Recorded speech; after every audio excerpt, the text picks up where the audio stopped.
My wife's movie club watched The Beautiful Fantastic. The movie is about making of a children's book named The Beautiful Fantastic. I think it is also telling us the story of how the beautiful can be turned into the fantastic, about making a dream into reality.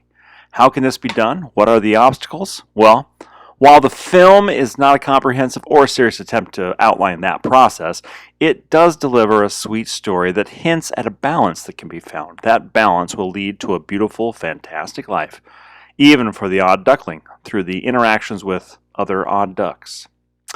The story starts with a girl who works in a library. She aspires to be a children's book author.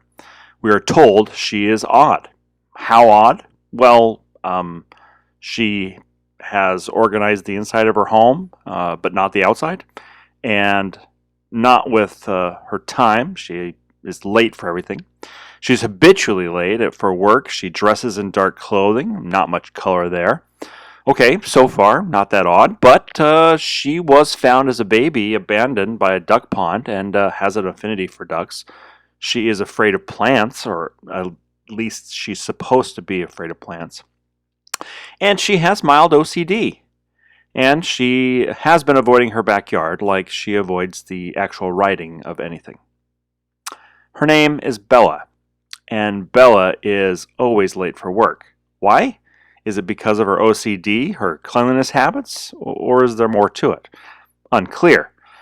Her habits seem somewhat inconsistent. On one hand, she's very detail-oriented inside her house and the contents of the library, yet she can't make it to work on time or write a book. The film doesn't make any of that clear on why she's actually late, just that she is.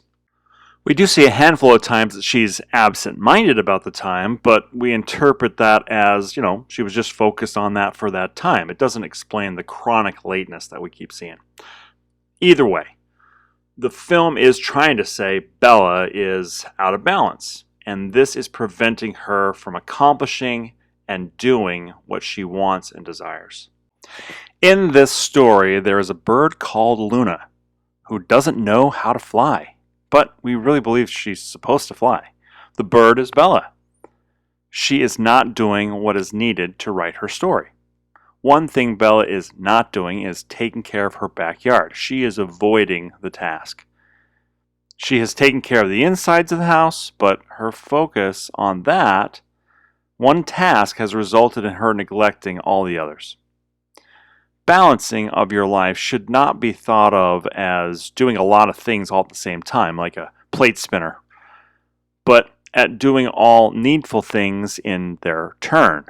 Bella isn't bad for cleaning up the house, but if she has been using all her time for that, she is neglecting all the others. Thus the saying, the jack of all trades is the master of none, but oft times better than the master of one. Bella is afraid of plants. She avoids getting close to them. She passed out in her own backyard after reaching into the branches of a tree early in the movie. But her fear is immediately dispensed when hit with an ultimatum, and she decides to actually go fix the situation. The neighbor, Alfie, who turns out owns the place, has sought revenge on her because his former cook, Vernon, now spends his time with Bella. Bella did sign the contract that said she would keep things in order, and she has not. And Bella is going to lose her home because she has not tended the garden. She has been avoiding her backyard. Ultimately, the events in the film push her into a more balanced approach. We see this as she starts working on the backyard, and she starts to bring a little dirt into the house, but not so much that it hurts. Bella is supposed to be a writer, but she does very little writing. Similar to avoidance, but not exactly the same, is procrastination. Bella presents herself as a writer of children's book, but when the robot engineer asks her about her book, she has nothing to show for it. She makes something up and doesn't know how it ends. I mean, how long has this been going on? She is assuming the role of a writer, telling others that she's working on a children's book without writing. The backyard and the writing are the same metaphor in the story. But unlike the backyard, which she outright avoids, her writing is still something she flirts with. But she keeps putting it off and putting it off. still uses the same techniques by focusing on things that she already mastered, like cleaning the inside of the room or the library, but instead she's not doing what she needed or wanted for the task. She's not writing. Now, she does have other things to do, like organize her house, be late for work, romance the robot engineer, and memorizing library locations. So the backyard and or the writing will just have to happen later. She procrastinates. The problem with procrastination is the longer it is put off, the more difficult the task becomes, or the more grown over the garden is. Every time she puts it off, the task tells her that it is now bigger and harder, and so she puts it off again and again. So, what's the solution? Well, in this film, she addresses it by actually working on it. She makes progress, and it gives her the motivation to keep going. To overcome avoidance and procrastination, Bella needs to make time for all the important things in her life. She needs a motivation and a deadline or a schedule to get her moving on her projects. Working on the garden and actually writing are some course corrections that get her back on track to reach her actual goal.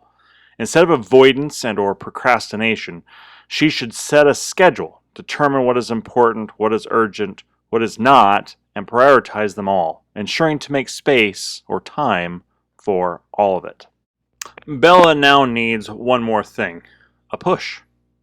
Her librarian boss is a contradiction and seems to relish tormenting Bella. She comes across as all law and order, but also doesn't follow the rules, like shouting into the loudspeaker to be quiet or silence. I mean, it's kind of like looking at a Far Side comic. This inconsistent, mean boss becomes the catalyst for change, though. Her actions set Bella up to focus on writing and stop spending time paying mind rent with the library and the robot engineer. Like her own children's story, when Luna is pushed off the cliff, this is when she discovers she can fly. She just needed her boss to fire her to give her that push.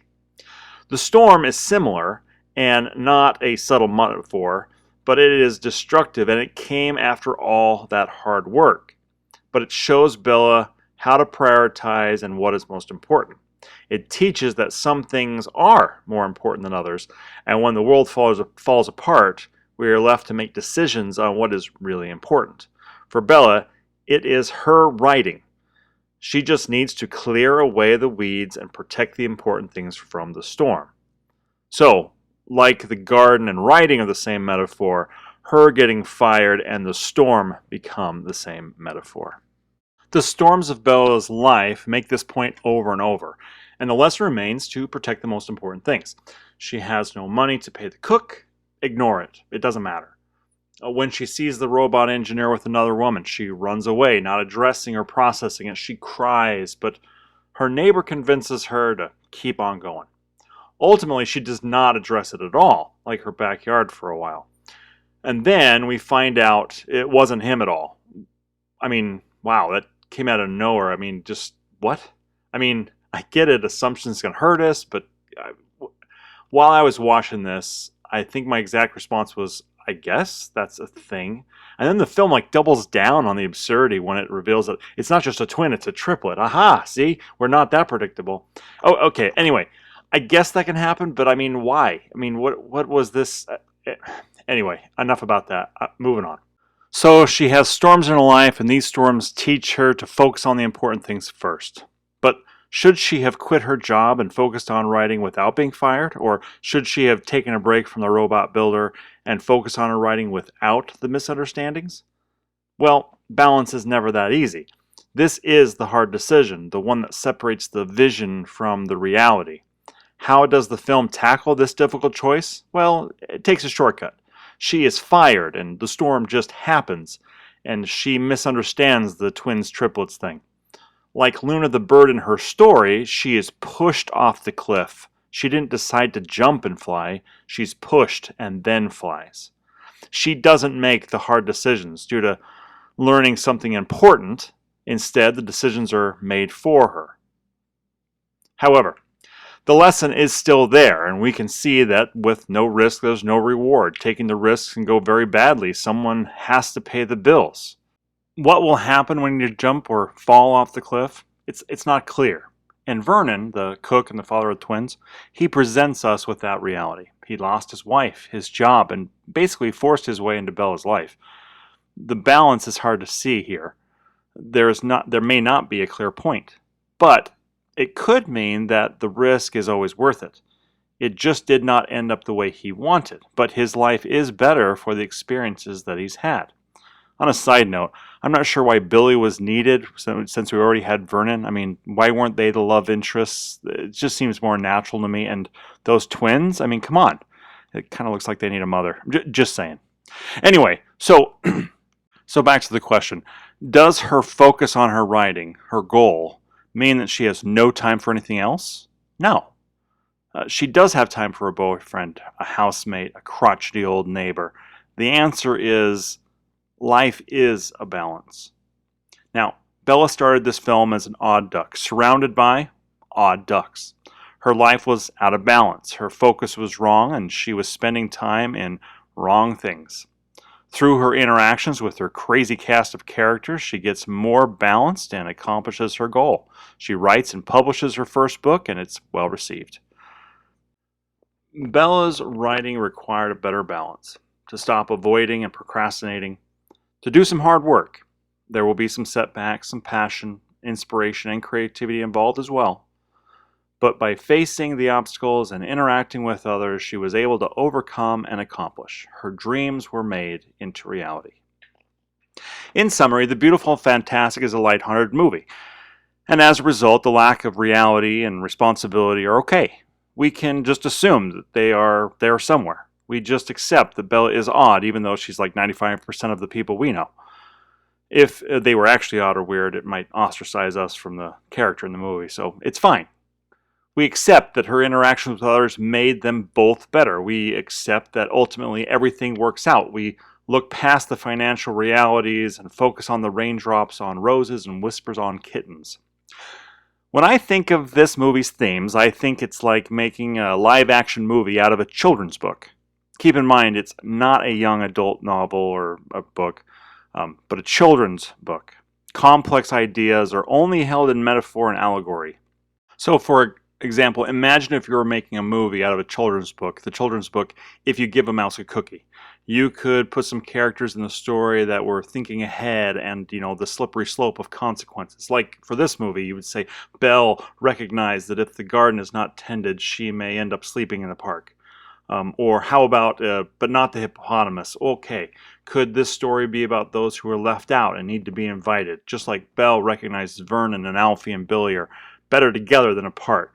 Her own story is the same way. The Beautiful Fantastic. It tells the story of the flightless bird who finds the ability to fly so that Belle is pushed off a cliff by her odd friends, only to find out she could fly too. You could even take it from the book Everybody Poops. Okay, or not.